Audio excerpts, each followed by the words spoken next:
안녕하십니까. 코로나19 통합 뉴스룸입니다. 4.15 총선 선거전이 중반전을 지나 이제 열흘도 남지 않았습니다. 지난 주말 사이 서울 종로의 이낙연 후보는 코로나19 극복을 위한 여야 협치를 강조했고 황교안 후보는 조국 전 장관을 언급하며 정권 심판론을 재차 강조했습니다. 두 후보는 오늘 TV 토론회에서 맞대결을 펼칩니다. 송락규 기자입니다. 주말 새 종로 유세에 집중한 민주당 이낙연 선대위원장. 코로나19 극복을 화두로 삼았습니다. 특히 국난 극복엔 여야가 따로 있을 수 없다고 했습니다. 만약 코로나19라는 전염병이 올해 안에 극복된다면 올해 노벨의학상은 대한민국 국민께 드리는 것이 어떤가 이 말씀을 제가 드렸던 것입니다. 격전지 유세 단장을 자처한 임종석 전 청와대 비서실장은 서울 동작을을 찾았습니다. 싸움뿐이 아니라 일꾼을 국회로 보내주십시오. 맞습니다. 21대 국회는 일을 하게 해주십시오. 황교안! 통합당 황교안 대표, 전 국민에게 50만 원씩 긴급 재난지원금을 지급하자고 제안했습니다. 조국 전 장관을 고리로 정권 비판을 이어가기도 했습니다.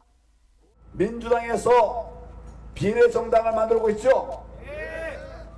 민주당의 비례정당 왜 만들고 있을까요? 조국을 살리려고 하는 거예요. 충청권을 찾은 선대위 역시 이른바 조국 때리기에 가세했습니다. 이미 다 지나간 조국을 살린다고 앞장서야 되겠어요? 그 제가 이렇게 물어요. 조국을 살릴 거냐, 대한민국의 경제를 살릴 거냐.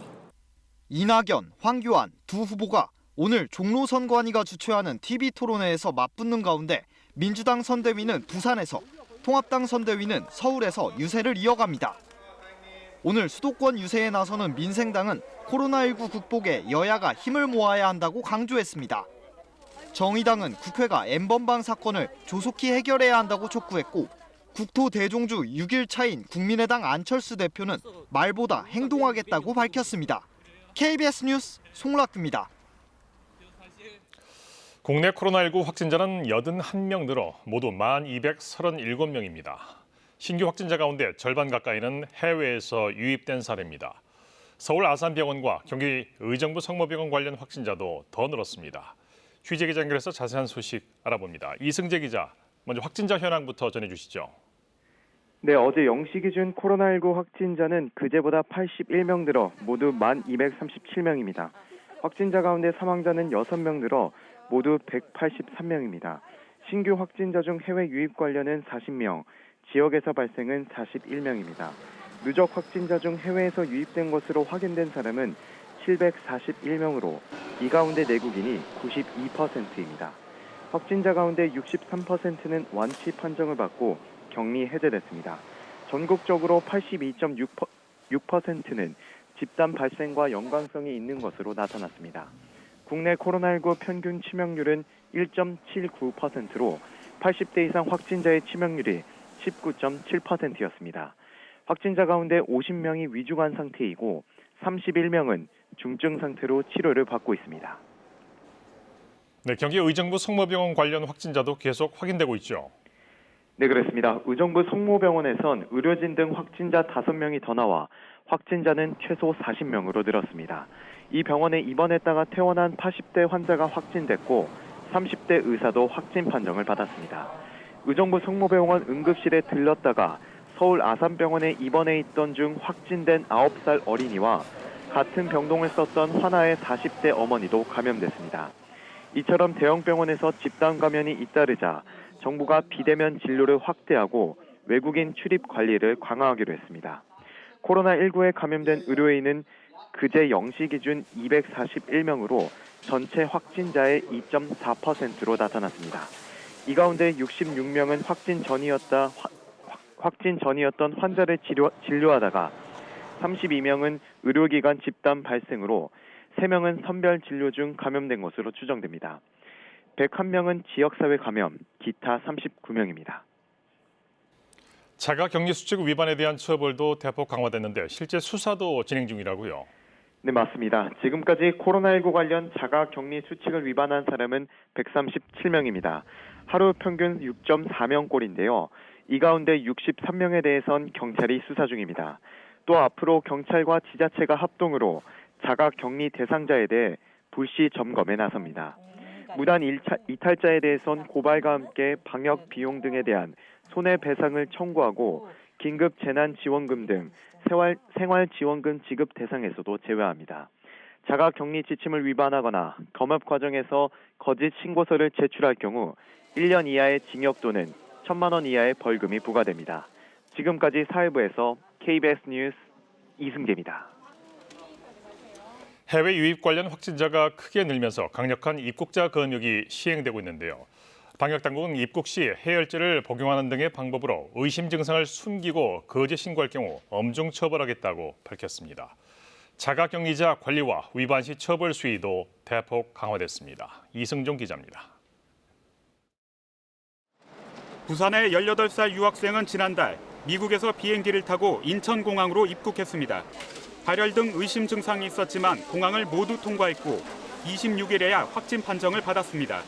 미국에서부터 해열제를 다량 복용해 검역에서 발견하지 못한 건데 방역당국은 사실대로 질문서를 작성해 제출해야 한다고 강조했습니다. 해열제를 복용하고 검역을 통과한다는 것은 사실상 그런 건강상의 막대한 피해를 일으키는 위법하고도 아주 잘못된 행동입니다. 잘못된 신고는 감염고리를 찾기 힘들게 만들어 집단 발병의 발단이 될 수 있습니다. 방역당국은 경로를 알 수 없는 전파가 이어져 고위험군 사망자가 다수 발생하는 경우를 가장 우려하고 있습니다. 그 연결고리가 결국은 대형병원, 또 요양병원, 요양원, 사회복지시설로 가서 많은 희생자, 피해자를 발생하게 되는 것이기 때문입니다.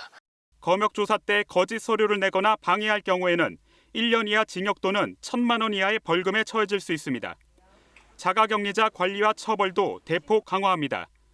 앞으로 지리정보 시스템 상황판을 이용해 중대본과 지자체 등이 3중으로 24시간 이탈 여부를 감시합니다.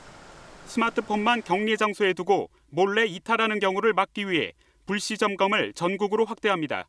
무단 이탈은 즉시 고발토록 하고 방역 비용 등에 대한 손해배상도 병행하여 청구할 예정이며 긴급 재난지원금과 생활지원비 지급 대상에서도 원천 배제됩니다.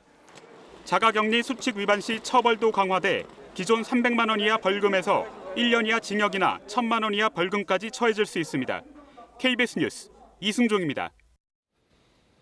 오늘부터 초중고등학생을 포함한 2002년 이후 출생자와 요양시설 입소자 등 입원 환자를 대신해 공적 마스크를 대리 구매하는 것이 가능해집니다.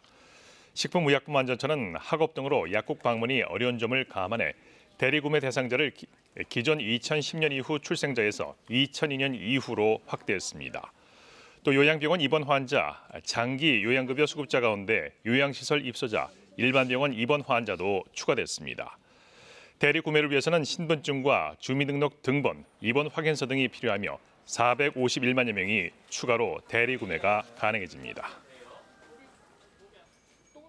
끝으로 날씨입니다. 월요일인 오늘도 전국에 맑고 건조한 날씨가 이어지겠습니다. 수도권과 강원 영동, 경북 내륙 지역 등에 건조 경보가 내려지는 가운데 기상청은 당분간 건조한 날씨가 계속되겠다며 산불 등 화재가 나지 않도록 특히 주의해달라고 당부했습니다. 오늘 아침 기온은 서울이 3도 등 전국이 영하 3도에서 영상 6도로 어제보다 조금 높겠고 낮 기온도 전국이 13도에서 20도로 어제보다 높겠습니다. 바다의 물길은 남해서부 먼바다와 제주 부근 해상, 동해 중부 먼바다에서 최고 2.5m로 비교적 높게 일겠습니다. 코로나19 통합 뉴스룸이었습니다. 고맙습니다.